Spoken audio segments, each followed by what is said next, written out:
ಇನ್ನು ಮುಖ್ಯಮಂತ್ರಿ ಸಿದ್ದರಾಮಯ್ಯನವರ ಮತ್ತೊಬ್ಬ ಆಪ್ತ ಸಚಿವ, ಅಲ್ಪಸಂಖ್ಯಾತ ವ್ಯವಹಾರಗಳ ಸಚಿವ, ವಸತಿ ಇಲಾಖೆಯ ಸಚಿವ ಜಮೀರ್ ಅಹಮದ್ ಖಾನ್ ಅವರ ವಸತಿ ಇಲಾಖೆಗೆ, ಇವರಿಗೆ 2 ಖಾತೆ ಇದೆ. ಅದರಲ್ಲಿ ವಸತಿ ಇಲಾಖೆಗೆ 4,393 ಕೋಟಿ ರೂಪಾಯಿಯನ್ನ 4,393 ಕೋಟಿ ರೂಪಾಯಿ ಮೊತ್ತವನ್ನ ಬಜೆಟ್ನಲ್ಲಿ ಘೋಷಣೆ ಮಾಡಲಾಗಿತ್ತು. ಅದರಲ್ಲಿ 995 ಕೋಟಿ ರೂಪಾಯಿ ವೆಚ್ಚ ಆಗಿದೆ.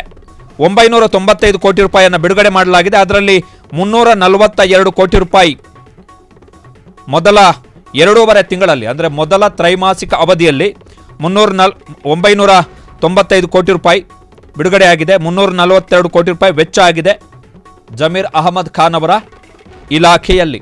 ಕ್ಷಣ ಕ್ಷಣದ ಸುದ್ದಿಗಳಿಗಾಗಿ ಫ್ರೀಡಂ ಟಿವಿ ಸಬ್ಸ್ಕ್ರೈಬ್ ಮಾಡಿ, ಲೈಕ್ ಮಾಡಿ ಹಾಗೂ ಫಾಲೋ ಮಾಡಿ. ಹೊಸ ಸುದ್ದಿಗಳ ನೋಟಿಫಿಕೇಶನ್ಗಾಗಿ ಬೆಲ್ ಐಕಾನ್ ಮೇಲೆ ಕ್ಲಿಕ್ ಮಾಡಿ.